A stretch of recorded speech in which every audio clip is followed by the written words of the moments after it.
Good morning to Mortality with me. I'm going to be doing a series of videos on cause of death in 2020 with a little bleeding into 2021, not COVID, mind you. Looking at top causes of death using research from the Society of Actuaries and pulling from this U.S. population mortality observations preview of 2020 experience. This is June 2021 update. Now, a lot of the results are the same as their prior full year update, but there's a level of detail that we have through 2020 Q4 that's available now for some of the causes of death, for some of the other causes of death only through Q3. So let's jump into it. I'm going to start with heart disease, which is the top cause of death, has been the top cause of death for decades.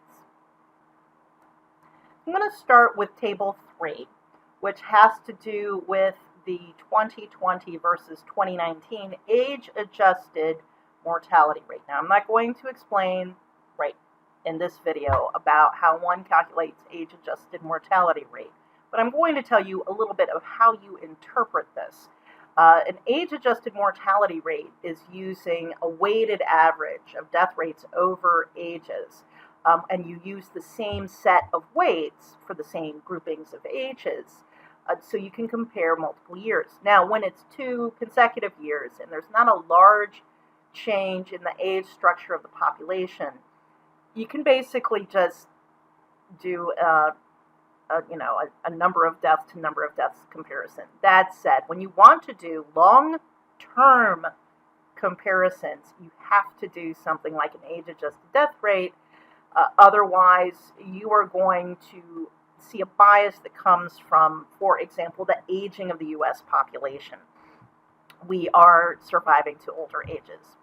So our 2019 to 2020 change in mortality from heart disease, that's our first row here, and this is why I'm doing heart disease first. It's the top cause of death. It has an age-adjusted mortality rate of 61.5 in 2019, and it was higher in 2020, 3.4% higher. And I'm not going to bother with this last column. So it increased for cause of death for the full year. Let's dig into how that changed quarter to quarter overall, and then how it changed for different age groups. We're looking at Table 4. And this is taking those same causes of death categories and showing the quarter-to-quarter change in 2020. And I need to be a little more specific here. What we're seeing here are the death rates, and this is age-adjusted death rates, yada yada, for the 12-month period ending that quarter. So for quarter 1, 2020 quarter 1, you're normally thinking, okay, that's January, February, March 2020. However, we're doing a full year, so we're running from April 2019 to March 2020. The reason we use a 12-month window is that there is seasonality to some of these causes of death. We're going to see that when I get to the CDC dashboard of causes of death.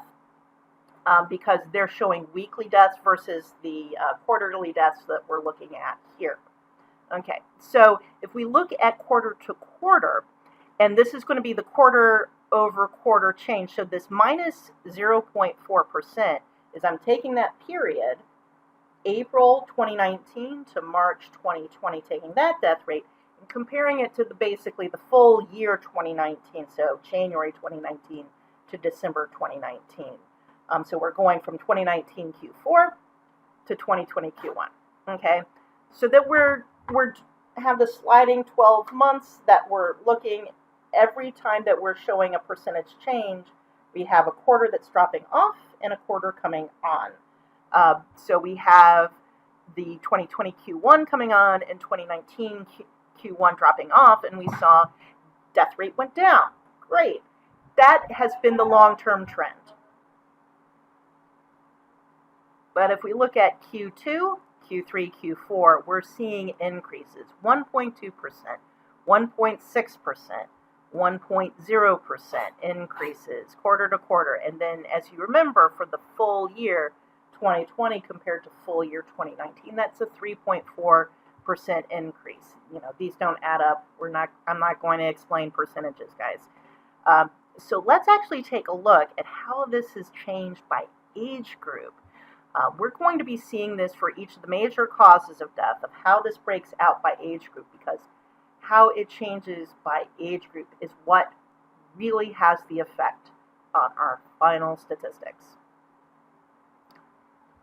So now we have our 20-year trend by age group, and you'll notice we have yellow, that's 85 plus, red is 75 to 84, this light blue is 65 to 74, purple is 55 to 64, and then the dark blue 45 to 54. For this cause of death, there's really no point in going below age 45, though obviously there are people below age 45 who die from heart disease. But as we can already see, given the scale this is on, so remember this is deaths per 100,000, we see 6,000, that's really 6%. 6% of those age 85 and older died from heart disease in 1999. Okay? And that's not 6% of those people who died, 6% of the total over age 85 population. So that gives you an idea. That is high. That has come down in more recent years to under 4%. So that's a really good improvement. And we've seen similar improvements at younger ages. So we have something that's a little under 2% for age 75 to 84, down to about 1% in recent years. It's harder to see at younger age groups, but it's been improvements, nothing but improvements year over year. Maybe a little noise here and there, but the long-term trend has been improvements, except when we get to 2020. So the final item I'm going to pull from the Society of Actuaries study for this video is figure 10. And this is very busy, but I will walk you through it to interpret it. We're going to be seeing something like this for each of the major causes of death that I'm going to cover. There are two different graphs going on. So we have this column graph with the shading, and all of the colors match the colors from the line graphs we saw before. So the yellow is the age 85 plus, red is age 75 to 84, etc. Okay, so now we can see the quarter by quarter numbers as columns, but it's hard to kind of see how much they move. So there's a table below, we can see the actual numbers. The vertical scale for these column graphs are to the right. For 85 plus, actually, let me focus on the red, the 75 to 84, because this is just going to be easier. It's close to 1%. So we start out with this 985.9, and so I'm just going to be rounding numbers to make it simple. So it's about 986, so a little under 1% for a full year mortality rate. Then it goes up to 990 in Q2, then over 1,000, so over 1% in Q3, and then it continues to climb in Q4. For us to see what the quarter over quarter change is, we look at these lines. And again, these rates are for the 12-month period ending that quarter. So what is interesting is that we're seeing the largest increases for the youngest age groups. Age 45 to 54, let's just take a look at Q1 because this is kind of more normal. No change for 45 to 54 in Q1, up for 55 to 64 and 65 to 74, and then down for the older age groups. And that's actually, not an unusual pattern. Nothing particularly suspicious going on there until we get to Q2. Now this is what's interesting. So Q2, it's all up for all age groups, but it's up almost 4% for 45 to 54, right here, right there. Almost 3% for 55 to 64, 1.3% for 65 to 74, and then smaller increases at the older ages. We have a similar pattern in Q3. And then for Q4, age 45 up to 74, it's about a 2% increase compared to Q3. These are not good patterns. I think some of this may be directly COVID related, not lockdown and other things or under treatment, but some of these may be under treatment as well. So let's go to the CDC dashboard to see if that's the case. So for this next portion, I'm using the CDC's own data visualization dashboard, excess deaths associated with COVID-19. All of the links for the reports and this dashboard are going to be in the video description. So you come down to your options, and I'm picking the weekly number of deaths by cause subgroup. You pick that, you update dashboard, and we're going to pick circulatory diseases. Now, the CDC dashboard does not use the same exact categories as the SOA does. There are reasons for that. I don't want to get into it. Under circulatory diseases, some of these are the ones that fall under heart disease. Some of them actually fall under stroke. I'm going to focus on two of these, which is ischemic heart disease and heart failure. And does it let me? No. Okay, so ischemic heart disease and heart failure. This is not broken out by age. All I have is the red line is the week-to-week number of people dying from that particular cause. And the orange one, and the red one is 2020, the orange one is 2021, and then the gray is giving us the average from 2015 to 2019. So I want to point out the two patterns that I'm seeing here with ischemic heart disease and heart failure. So heart failure is generally congestive heart disease. So your heart does not pump strongly enough to actually get blood from pooling out of the heart, but to get blood to your entire body. Women are more likely to suffer from heart failure, from congestive heart disease. Ischemic heart disease is heart attacks.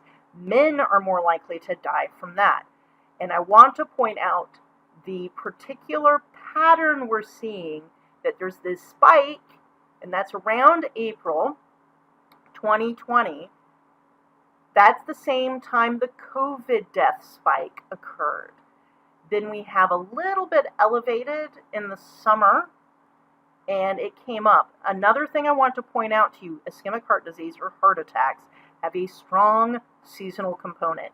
It's highest at the beginning of the year, so New Year's, Christmas, and that kind of thing.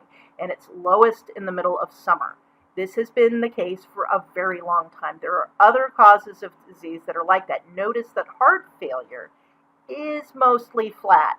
There's a little bit of an uptick at the beginning and end of year, but not as much as with heart attacks. So what do I think is going on in this spike? And I'm going to actually drill down. You see, this is for the entire United States. Let's look at a few large population states. The problem is if you pick a smaller population state, you don't have enough deaths. There's a lot of noise. So let's pick, and this is actually very, very unfair. I'm going to pick New York City. New York City is sizable in and of itself, of course, but it's not like the entire state of New York. So what do we get? You see that spike? You see that spike? And you also notice hypertensive diseases, there's a spike. There's a spike at the same time as the COVID death spike. Well, people say, oh, well, that's when people were, they're going into lockdown, people weren't getting treated. Yeah, you can say that. You have a heart attack, you're calling an ambulance. You're not just staying at home and thinking, a severe heart attack. You're not thinking it's just going to go away. I think that what happened here with New York City, so we see the spike and then it's kind of flat after that. Let's look at New Jersey. And the reason I picked New Jersey and not the rest of New York State is New Jersey is small and all of it is close to New York City. New York State is huge, and a lot of it is very far away from New York City. The epicenter of COVID deaths, COVID infections, etc., for the United States was New York City. Okay, here we go. We got that spike, and then it's just kind of at the same level it was before. Well, maybe it's overdetermined. Let's pick, say, Texas. Texas, that's a large state. Take a look. In the summer, when Texas got hit with COVID, we didn't have that spring spike, but we do have a peak in the summer in Texas when COVID was peaking. Let's look at Florida. Now, this isn't so much of a peak. It's slightly elevated for the ischemic. And again, heart failure, basically no response, no change. Okay? And you would think, oh, not being treated, there would be some elevation. So one of the things that we know that COVID did was cause blood clots. Well, what causes heart attacks? You have a blood clot, or basically blood can't get through one of your cardiac arteries, and part of your heart dies. Okay, so it's your heart itself getting starved of blood. That's Florida. Let's see. Let's pick Illinois. Illinois, there's, it's just a bunch of noise. Okay? So what may be happening in some of these cases is that COVID, especially in the first wave, COVID was not being diagnosed in some of the cases of these deaths. Someone dies of a heart attack. Well, they die of a heart attack. But was it a COVID-caused heart attack? So that's one of the things I believe might be going on, and where we really might see it. And part of the problem is this last wave of COVID in the Q4, and it really peaked in 2021, Q1, occurred in states that really didn't get hit hard in either of the first two waves. And they tend to be smaller, they tend to be northern Midwest. Some of them are smaller. Let's see. Let's try Minnesota. Yeah, the problem is it's too noisy. Look, the scale here is like 100. I mean, and to give you an idea, that was 100. Let's look at New York City. And this is death counts. It's over 1,000 in New York City compared in 1 week. 1,300. I think those were COVID deaths. Okay. Let's pick California. I'm sorry, that's a very large state. Whoops. So California, it's hard to say, but we do have a spike at the end of 2020, beginning of 2021, and California was hit pretty hard in that third wave. So again, this is for the entire state. I believe the problem with California, same for Texas, is and New York State. It's geographically huge. If we could focus in on, say, LA, maybe we would see, a spike. I don't know. LA, San Diego, San Francisco, they might not have enough deaths. New York City was hit really, really hard. And you don't get such a huge spike in deaths, and it's not all causes in New York City, okay? I'll go to respiratory. You see spikes there. Cancer, flat. Alzheimer, spike. Other, spike in diabetes. And that actually gives you a little preview of some of the other major causes of death I'm going to be covering in upcoming videos. Obviously, I'm going to cover cancer and other causes of death that saw large percentage changes. Diabetes saw a very large change. Alzheimer's disease saw a very large change.